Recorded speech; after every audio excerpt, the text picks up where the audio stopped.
Thank you, Susan. She just said that because she was on our noon news yesterday, so she owes me. First of all, don't blame me for the weather this morning. I don't do weather. I will give you John McLaughlin's home phone number. You can call him later. I am thrilled to be a part of this, and I think this is an extremely important and very, very necessary and very timely conference. I must admit, though, when I was asked to MC this, all I heard was Agency on Aging on the phone, and I'm like, me? You want me? Am I aging? Am I becoming the Betty White of Des Moines? But I looked at the name and it said Live Well, Plan Well, and I thought, okay, well, if they wanted me involved, at least it's not called Live Long, Plan Wrong, because on how not to do it. And then I thought, well, maybe it's because my husband has white hair, so maybe they thought, I can relate to all of this. But the main reason is because I am a health reporter for KCCI, do a lot of health-related issues, and also because my parents, I lost my mom 2 years ago, but my father will be 100 next month. And, knock on wood.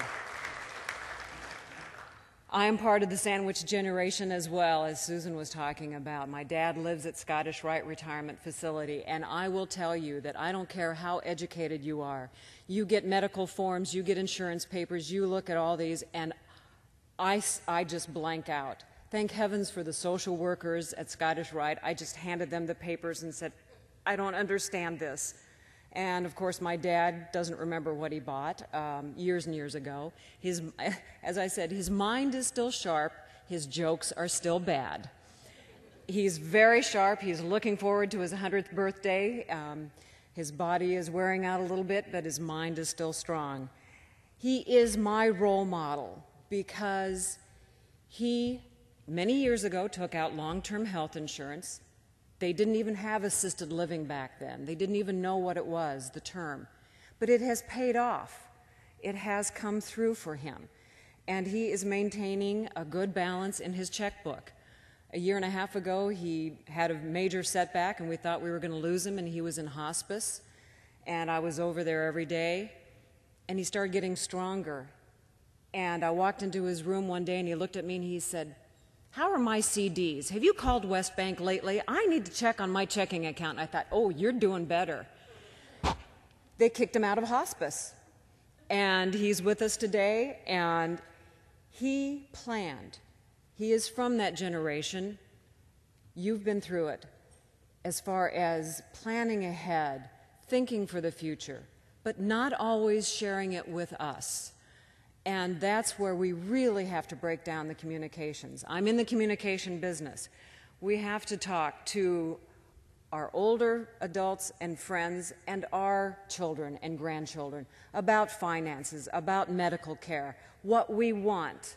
I think we take care of our car better. We have a list of what our car needs more than who's mom's doctor or who is the dentist or do they have a living will. And things that you need to know when the time comes and you're flustered and you can't think. I've been in the ER so many times, I think, with Dad that they just have a room for us when we come in. But he has done it right, and he's not afraid to talk about it. And he talks with a sense of humor. And that's what has helped us so much, is a good sense of humor through all this. And I've told him, I said, at your funeral, I'm not going to give a eulogy.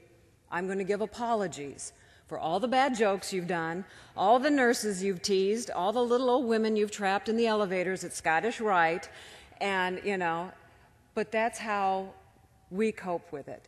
But it's necessary that everyone is on the same page, everyone knows your wishes, where they can find the medical information, what you need to talk about with your children and your parents. Get the conversation going. Where do you start?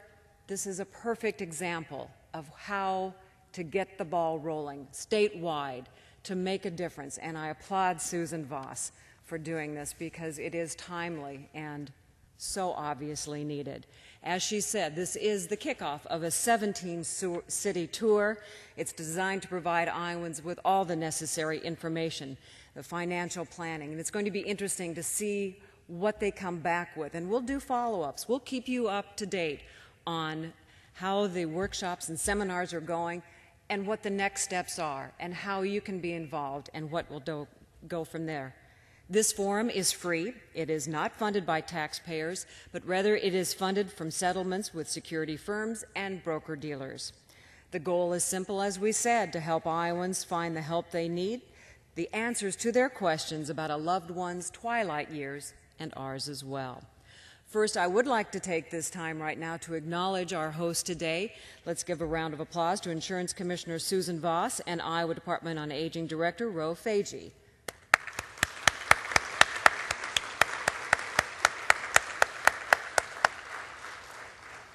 And I would also like to welcome Ted Tran. He's with Congressman Boswell's office. Ted, thank you so much for coming today. Following this morning's keynote address from Coach Gable, you will have several choices of breakout sessions to attend. Advanced directives for health care decisions, that's Iowa Legal Aid, that will be in Salon 2. Choosing facility-based care, long-term care ombudsman will be in 3. Accessing services to stay-at-home Iowa Health Home Care, that will be in the Polk County room. And now it's my honor to welcome a true Iowa legend, Dan Gable. I'm going to give you a little bit of background. I think you've probably heard of him, but just an explanation of why he is an inspiration to all of us. During his prep and college years, Dan compiled an unbelievable record of 182 wins, 1 loss. He was undefeated in 64 prep matches, a 3-time All-American and 3-time Big 8 champ, setting NCAA records in winning and pin streaks. In 1972, he won a gold medal at the 1972 Summer Olympic Games in Munich, Germany, without surrendering a point to any of his opponents. The Soviets went to the Games with one goal in mind, that was to defeat Dan Gable. They didn't. That same year, he joined the University of Iowa coaching staff, took over the program in 1976, and became Iowa's all-time winningest wrestling coach from 1977 to 1997. He coached All-Americans, national champions, Big Ten champions, and Olympians. He is also a 3-time Olympic head coach. In 1996, Dan Gable was named one of the 100 Golden Olympians. In addition to being named one of the top coaches in the 20th century by ESPN, and Iowa's top sports figure in the past 100 years. So my question is, what is left for Dan to tackle? And I've got an idea. How about Dancing with the Stars, Dan? Sean Johnson can do it. Come on. He is currently back with the coaching staff at Iowa. He lives in Iowa City with his wife, Kathy. He's also a daughter of 4 daughters and 4 grandchildren. Ladies and gentlemen, please help me welcome Coach Dan Gable.